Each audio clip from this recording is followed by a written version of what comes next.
Okay, pop quiz. What do Alexander the Great and astrology have in common? And no, this isn't a setup for a bad historical joke.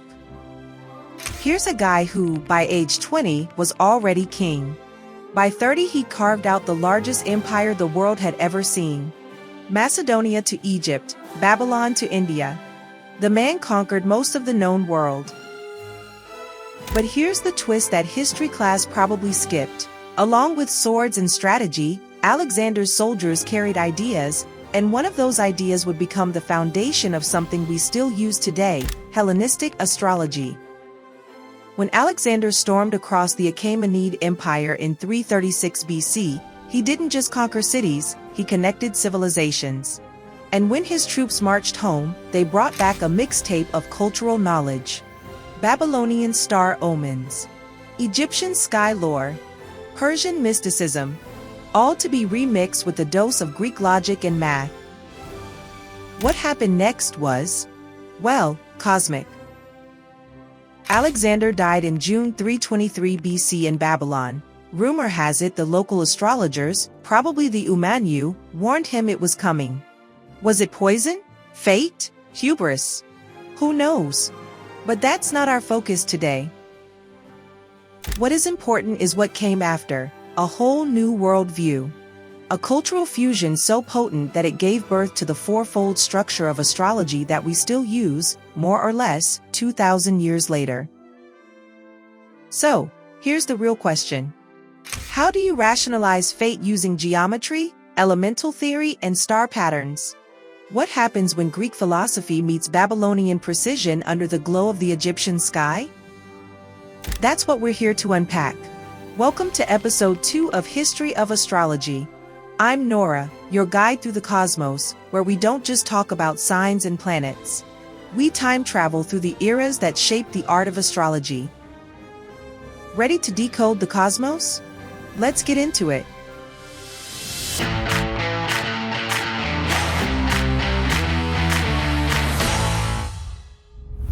All right, imagination time, strap in.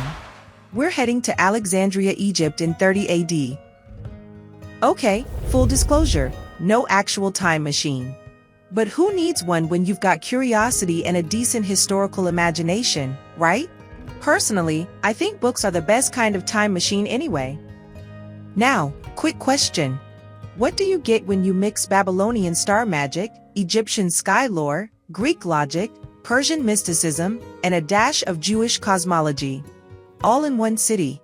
Answer: a cultural supernova called Alexandria.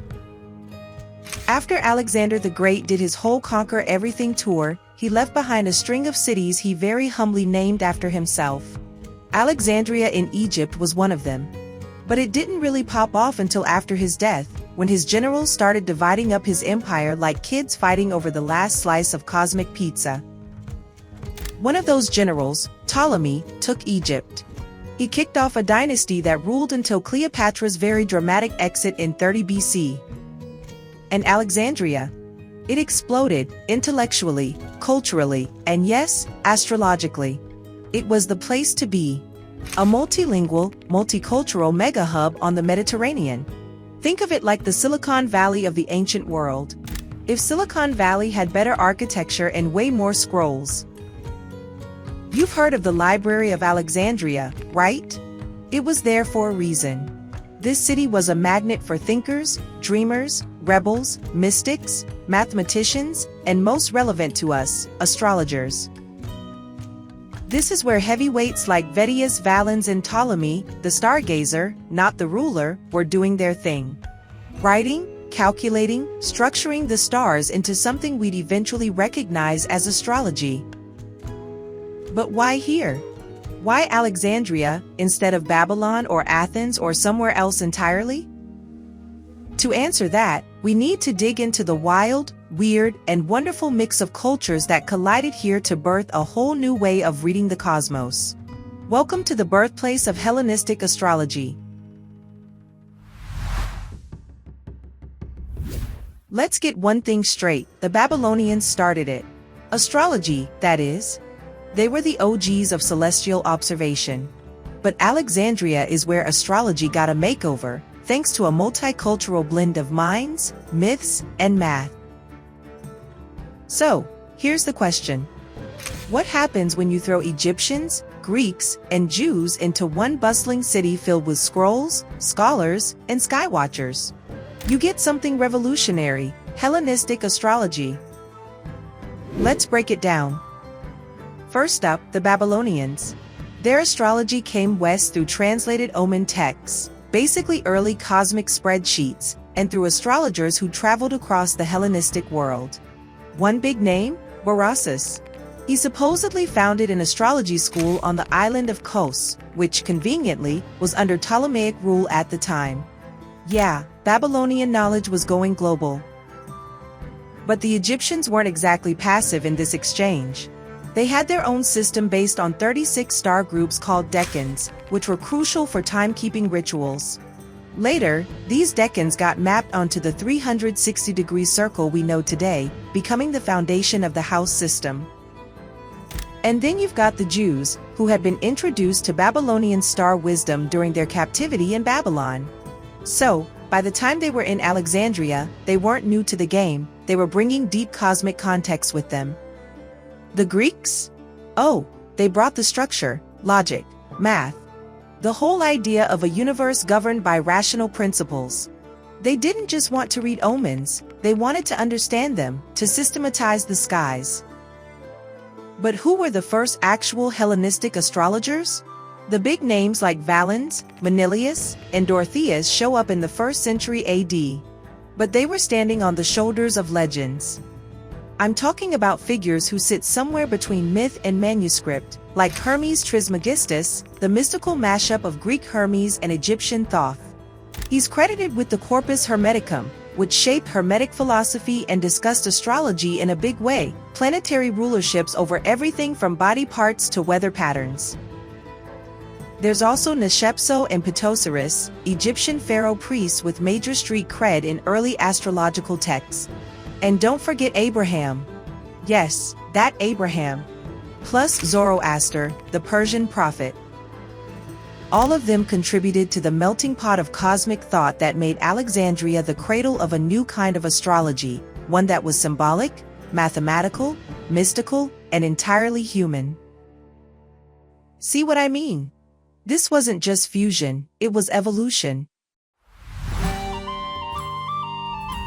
Let's talk shape.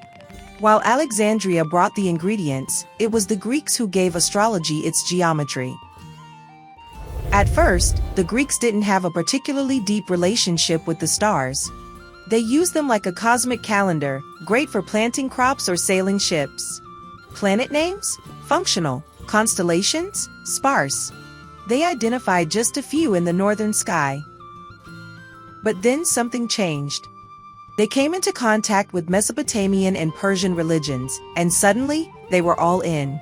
Eastern cults like Tyche, that's Lady Fortune, and Mithraism became trendy, even though the Greeks already had their own gods. Curious, right? Here's where it gets juicy. By the 400s BC, thinkers like Plato began to merge planetary movements with the divine. The Babylonians had linked Venus with Ishtar. Now, in Greek hands, Venus became Aphrodite. What about Jupiter? That was Zeus, the Greek stand-in for Babylon's Marduk. Suddenly, the gods weren't just mythic figures. They were celestial forces. Powerful, watchful, and, get this, interpretable. But the Greeks weren't satisfied with storytelling. They wanted structure, logic, a way to visualize the heavens. So, while the Babylonians worked with arithmetic, the Greeks brought in geometry, and with it, they created the concept of the celestial sphere. Imagine wrapping the universe around a glowing orb and charting every movement precisely. That's what they did. For the first time, humans could map the sky in 3 dimensions. But wait, there's more.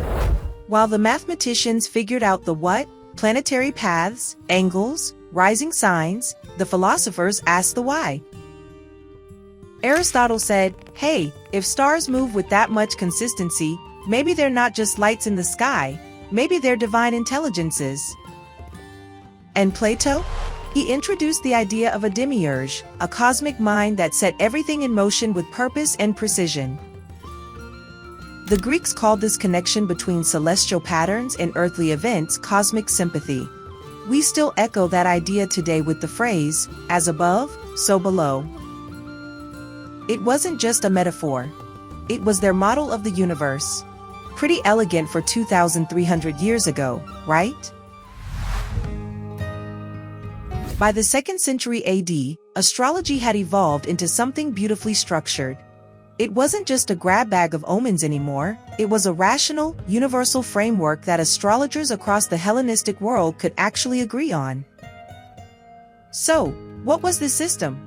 It was called the fourfold approach, and if you've ever looked at a birth chart, even with modern or Uranian astrology, you've seen its bones. Let's unpack it. Ready? The 4 pillars were planets, signs, houses, and aspects.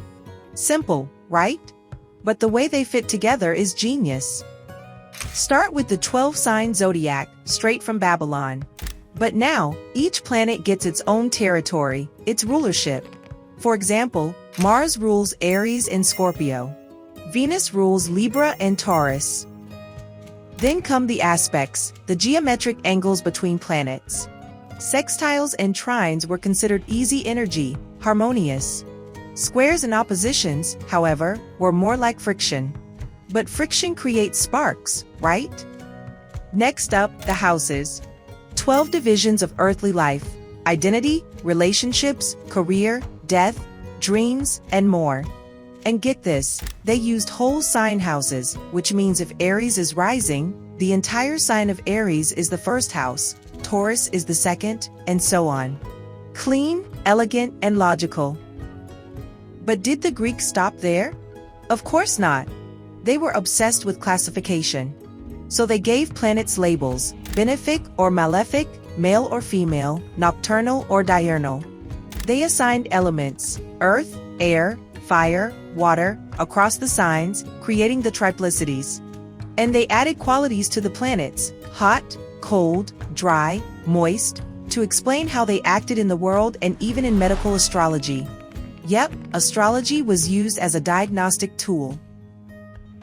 And when you look at it all together, it's like a cosmic clock, each part interlocking with the next, justifying itself through symmetry and reason. This wasn't about religion anymore, it was philosophy, a logical map of fate itself. And because it wasn't tied to any single deity or temple, astrology could adapt, survive, and thrive across cultures and centuries. And here's what really changed the game. The Greeks made it personal. Astrology wasn't just for kings or harvests anymore. It was for you. Natal astrology was born. Your birth time, your planetary map, your story in the stars. Suddenly, the sky wasn't just speaking to nations, it was whispering to individuals. That shift, from collective omens to personal fate, is why we still draw astrology charts today. The heavens weren't just above us anymore. They were about us. By the 1st century AD, the system of Hellenistic astrology was everywhere. Codified, polished, and practiced across the Greek-speaking world. You had Manilius with his poetic Astronomica, Valens with his practical anthologies, and of course, Ptolemy, who gave us the Tetrabiblos, a bit dry, but incredibly influential. At this point, astrology wasn't just myth or math, it was a fusion of religion, philosophy, culture, and calculation, woven into one cosmic operating system. But, as always, the stars kept moving. And history did too. The glory days of Alexandria had passed. The Ptolemaic dynasty met its end with Cleopatra, thanks to a conveniently placed snake. And the Library of Alexandria? Toasted, quite literally, when Julius Caesar set it on fire in 48 BC. Accidentally, they say. Maybe he was just trying to avoid late fees. With that, Rome began to take the lead, growing, centralizing, absorbing influence. Alexandria was no longer the cultural capital. But here's the plot twist: Hellenistic astrology didn't fade. It adapted. Why? because it turned out to be a very useful tool for power. From Augustus Caesar onward, Roman emperors used astrology like a political radar, tracking omens, choosing the right timing, watching the skies not just for storms, but for signs of betrayal, war, or destiny. The stars could crown you or condemn you, and the emperors knew it. So if you're wondering how astrology survived the collapse of empires, cultural upheavals, and even a library inferno, well, let's just say it evolved to serve power. It adapted, aligned, and whispered in the ears of emperors. And where does that lead? Are you curious? You should be. In the next episode, we're heading straight to Rome, where astrology becomes forbidden, weaponized, and entangled with imperial fate. Which Hellenistic astrologer are you most curious about? Drop their name in the comments. I'm always down to follow a cosmic lead. Like and subscribe if you're enjoying this journey through the history of the stars. And hey, don't miss our companion series, Learn Traditional Astrology with Arlo, if you're serious about learning astrology from the ground up. See you next time.